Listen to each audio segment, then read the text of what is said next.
Hello everyone, welcome to Wonderful Physics class. In this class today we are going to study the chapter Electricity, which is a 10th standard physics chapter. If you want to study physics chapters of 9th, 8th and 10th, you can subscribe our channel Wonderful Physics and hit the like button if you like the chapters. Okay, let's start the class. Okay, first we will start our chapter with the basics of electricity.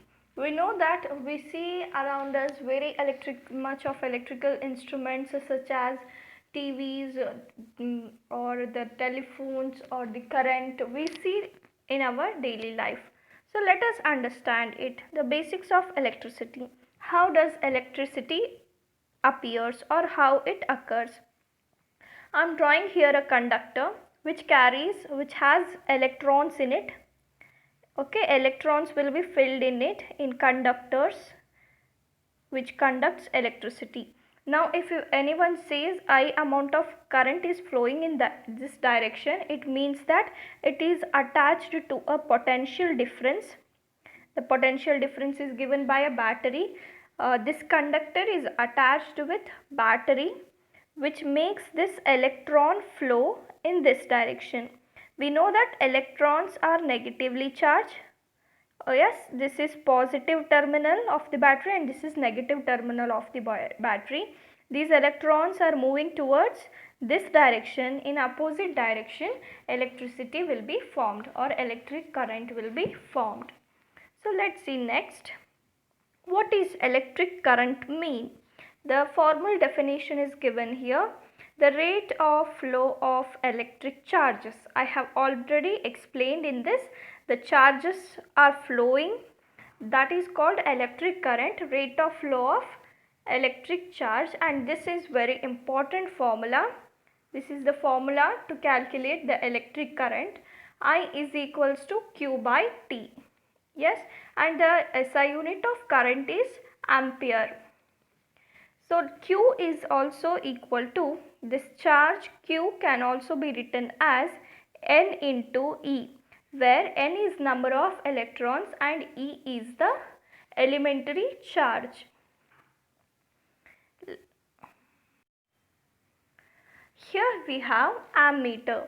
What is ammeter? It is a device which is used to measure the amount of current flowing through a circuit. Here you can see the ammeter. The current flowing through this circuit is measured to this ammeter and it is connected in series with the circuit. Okay. Here we have a problem. Let us try to solve it. A current of 5 ampere is drawn by a filament of an electric bulb for 10 minutes. Find the amount of electric charge. They are saying us to find the I. What is I? They are sorry. Charge means Q. Current is already given. So first let us write that what we know. It is given current I is equals to 0. The point is not coming. Okay, 0.5 ampere, and the time is given T is equals to 10 minutes, but we have to calculate for seconds. So into 60 we get 600. Now we know the formula, that is, yes, we have already studied the formula. What is it? Q is equals to IT. Yes, now substitute the above terms in this formula. You try to solve it yourself. It is very easy question. Okay, you solve it. See here the answer is given. Q is equals to I into T. Substitute the given terms. You will get the answer in terms of coulomb. Next.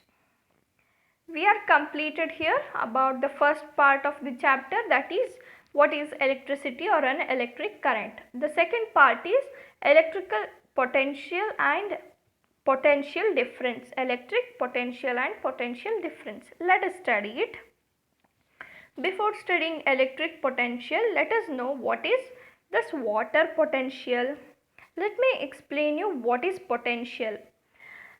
Consider here a bowl or a vessel connected with another vessel which is filled with same amount of water. Then can you see any flow of liquid between this? Can you see any flow of liquid between this? No, there will be no flow. If I change this experiment and if I keep one above, one below and attach in downwards, see downward I am attaching, I am filling this and this is empty. The second one is empty, first one is filled. Now what happens? The water flows through it and comes down here. Why the water is flowing in this second condition? The diagram is also given here. You can see that. Don't consider these all terms. Just you see here what I am explaining. The water flows from here to here because there is a potential created between them. This has a higher potential, this has a lower potential. So the water is flowing from higher potential to the lower potential. And what about electricity?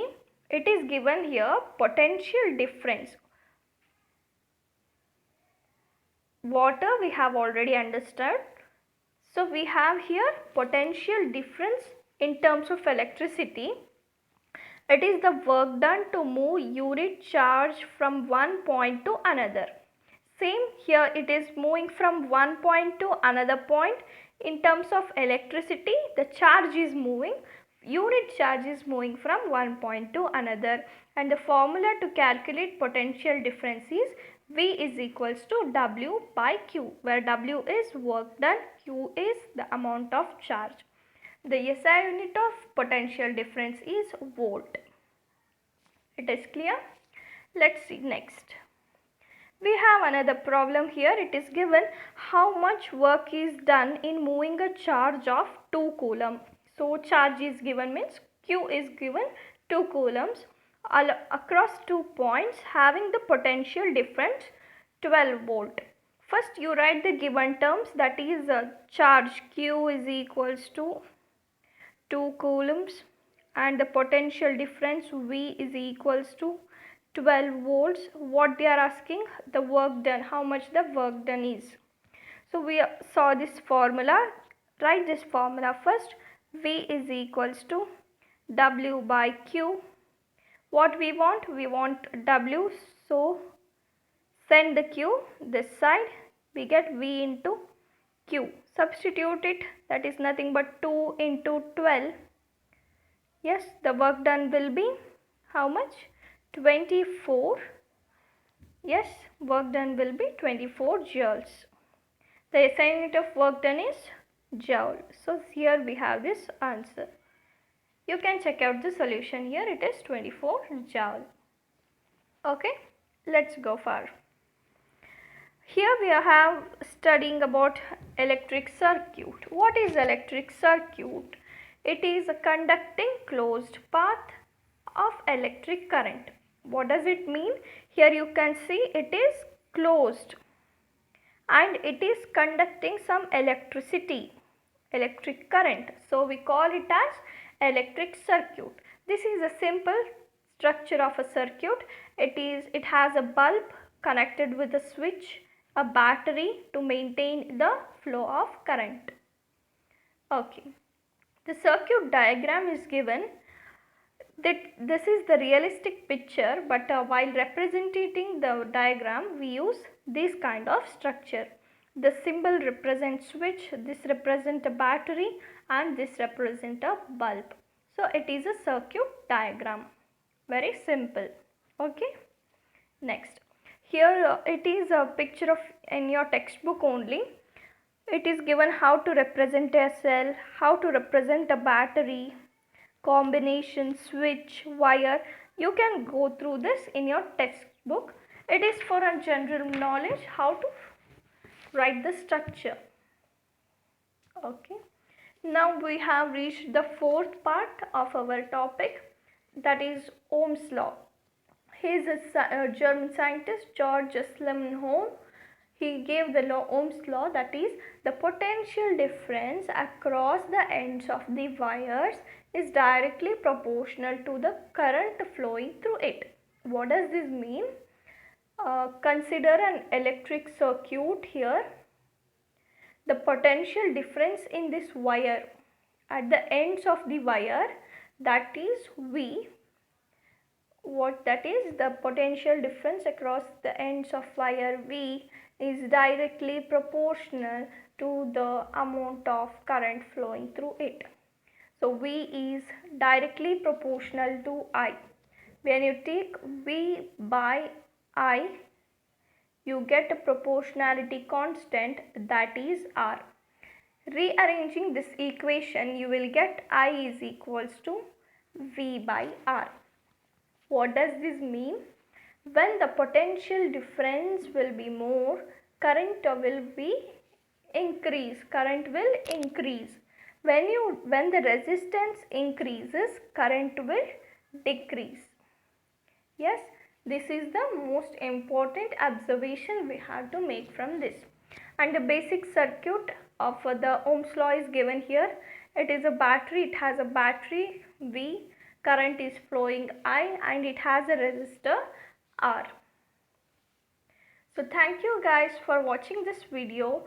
The full chapter of electricity will be covered, and we will discuss the previous year questions that will help you to crack your exams. Thank you.